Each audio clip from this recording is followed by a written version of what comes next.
Welcome बच्चों, हम लोग आज एकांक सदिश क्या होता है इसके बारे में पढ़ेंगे। तो नाम से ही जाहिर है, एकांक सदिश माने वो सदिश जिसका परिमाण एक हो। तो आइए डिफिनीशन देखें और फिर इस पर आधारित कैसे कैसे आगे हम लोग सवाल समझेंगे उसको लिखा जाएगा। किसी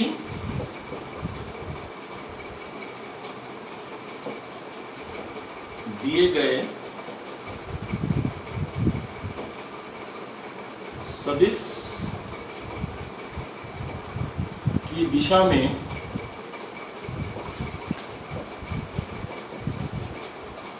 ऐसा सदिश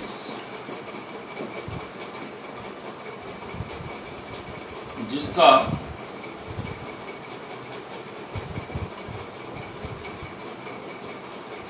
परिमाण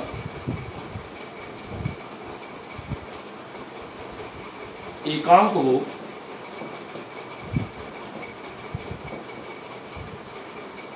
एकांक सदिश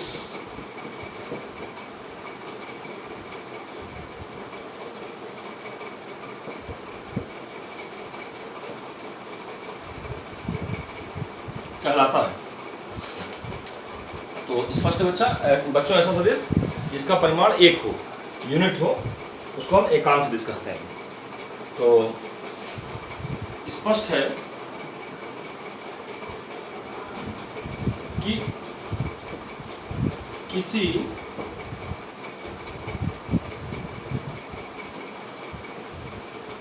सदिश को उसके मापांक मैग्नीट्यूड से विभाजित करने पर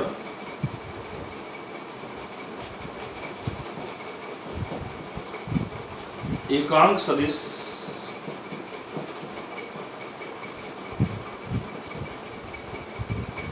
प्राप्त होता है।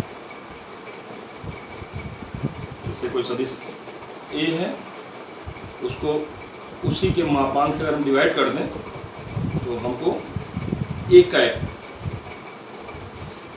एकांक सदिश मिल जाएगा। तो जाहिर हो गया कि एकांक सदिश को हम कैप ऊपर कैप लगा देते हैं, इससे प्रदर्शित करते हैं। एकांक सदिश को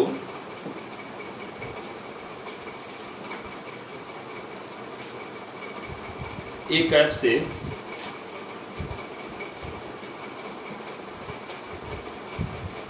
प्रदर्शित किया जाता है।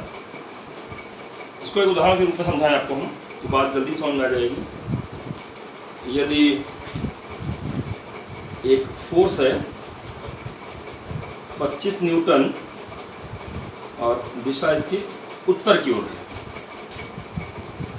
तब हमको एफ कैप निकालना है। एफ कैप आप ज्ञात कीजिए, इस बल की दिशा में एकांक सदिश किधर होगा ये ज्ञात करना है। तो जैसा कि मैंने बताया, क्योंकि हम जानते हैं कि एफ कैप जो हो जाएगा वो vector F upon mod of vector F. तो वेक्टर एफ कितना है 25 न्यूटन और डायरेक्शन लिखेंगे उत्तर बटे mod of F. Mod of F कितना है, मैग्नीट्यूड कितना है इसका 25 न्यूटन।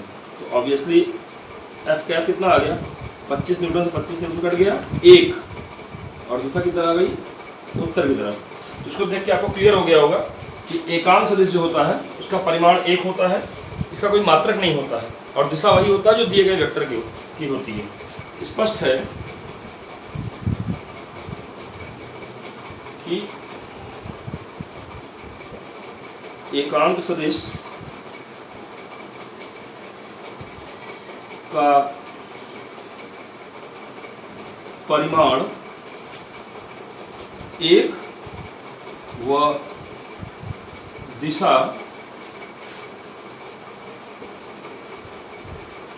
दिए गए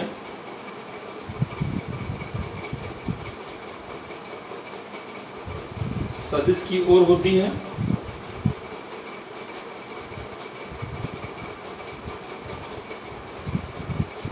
इसका कोई मात्रक नहीं होता।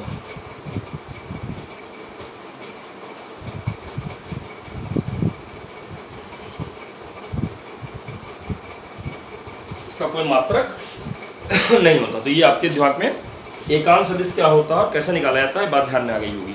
इसी सूत्र से एक चीज़ हम और प्राप्त कर सकते हैं कि किसी सदिश के दो हिस्से हैं, एक उसका मापांक और एक उसका एकक सदिश।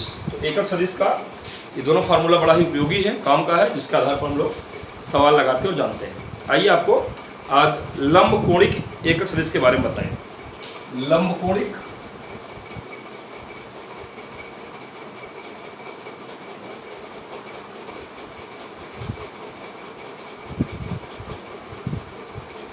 एकांक सदिश।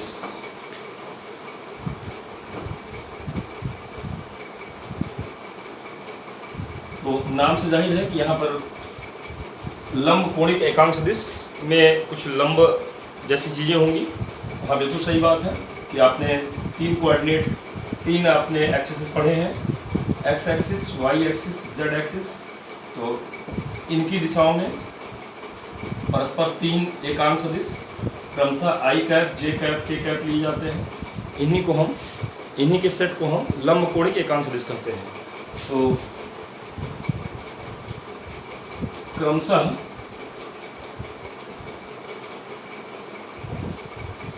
एक्स, वाई व जेड अक्ष की दिशा में लिए गए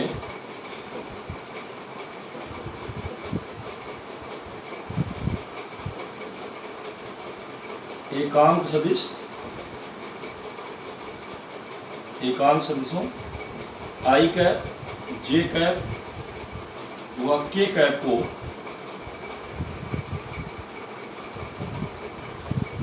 लंब कोणिक या लंब कोणीय एकांक सदिश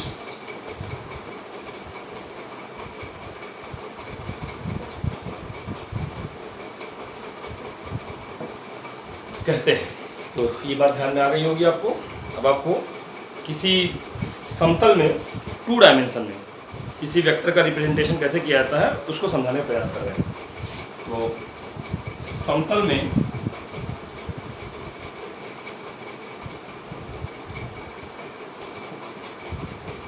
सदिश के लिए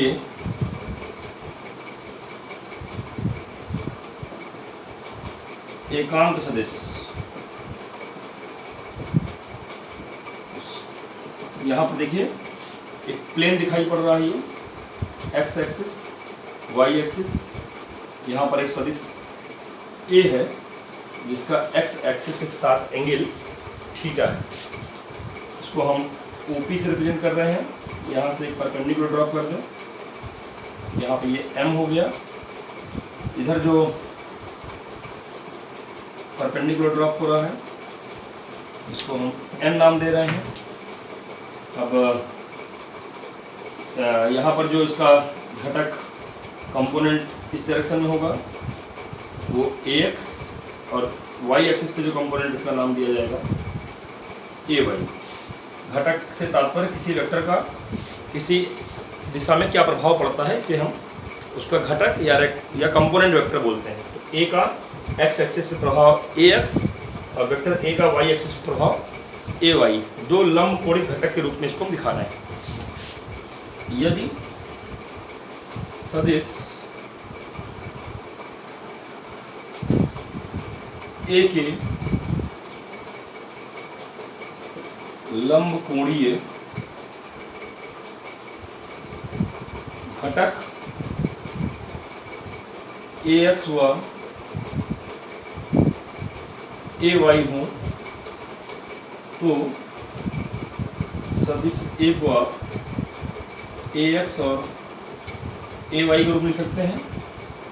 इसको अगर मैग्नीट्यूड के रूप में लिखा जाए तो इसका लेंथ ए एक्स है, डायरेक्शन आई का है, ए वाई डायरेक्शन जे का है। पुनः राइट एंगल ट्रायंगल MPO में cos थीटा बराबर हो जाएगा base upon hypotenuse O M upon O P. O M का मतलब ये आप देख रहे हैं ए एक्स और ओ पी का मतलब लेंथ ए। तो इस तरह से ए एक्स की वैल्यू कितना है, ए कॉस थीटा है, ध्यान में आना चाहिए आपको। अगर वेक्टर ए पता है, बीच का और उसका एक्स एक्सिस से एंगल थीटा पता है, तो एक्स कंपोनेंट का मैग्नीट्यूड, एक्स घटक का परिमाण ए कॉस थीटा हम ज्ञात कर सकते हैं। तथा ऐसे ही साइन थीटा ओ एन या एम पी एम वाले ओ एन के बराबर है अपॉन ओ पी आ गया, that is A Y by A, it is represented by A sine theta. इस तरीके से आप, अगर आपको घटक निकालने हैं और ए और थीटा पता है, तो आप आसानी से ए कॉस थीटा करके ए एक्स और ए साइन थीटा करके ए वाई निकाल सकते हैं। पुनः इसको अगर हम स्क्वायर करके जोड़ दें तो a square cos square theta plus a square sine square theta is equal to a x square plus A Y square. तो यहाँ पर ए स्क्वायर कॉमन आएगा, sine square theta cos square theta 1 हो जाएगा, that is a x square plus A Y square. यहाँ से क्या implies हो गया, अगर हमें कंपोनेंट्स मालूम है और हम वेक्टर ए का मैग्नीट्यूड निकालना चाह रहे हैं, तो that's A is equal to under root A x square plus A Y square. यहाँ से हम लोग कंपोनेंट से मूल राशि के मूल वेक्टर का मैग्नीट्यूड भी निकाल सकते हैं, परिमाण भी निकाल सकते हैं। तथा अगर इसी को हम डिवाइड किए होते हैं यहाँ पर a sine theta upon a cos theta, that becomes a Y by a x. तो इसका मतलब थीटा हम निकाल सकते हैं, tan थीटा बराबर आ गया ए वाई बाई ए एक्स। तो यहाँ से हम थीटा निकाल सकते हैं ए वाई बाई ए एक्स। ये अगर हमें कंपोनेंट मालूम है तो फिर क्या उसका एंगल होगा, क्या डायरेक्शन होगी, इसको भी हम लोग ज्ञात कर सकते हैं। तो आपको इस समतल में सदिश के लिए एकांक सदिश अगर आप ज्ञात करने की बारी आएगी, तो एकांक सदिश देखिए कैसे ज्ञात कर रहे हैं हम। ए कैप क्या बताए थे, vector a upon mod of a. Vector a क्या है, a x i cap plus A y j cap upon mod of कितना है, मॉड बता चुके आपको हम, ये कितना अंडर रूट ए एक्स स्क्वायर प्लस ए वाई स्क्वायर। तो यहाँ पर आप देख रहे हैं कि ये आपका एक फार्मूला हो गया जिससे आप एकांक सदिश के लिए भी काम कर सकते हैं। बच्चों इस हेडिंग को तैयार करिए, ध्यान दीजिए, बड़ी इंपॉर्टेंट, बहुत ज़रूरी है। इस पर काफ़ी कुछ न्यूमेरिकल्स हैं और खासकर इसको ही समझ करके हम किसी भी वस्तु की समतलीय गति के बारे में जान पाएंगे। तो गुड लक बच्चों, अच्छे से अभ्यास करिए, जहाँ जो दिक्कत है बताइए।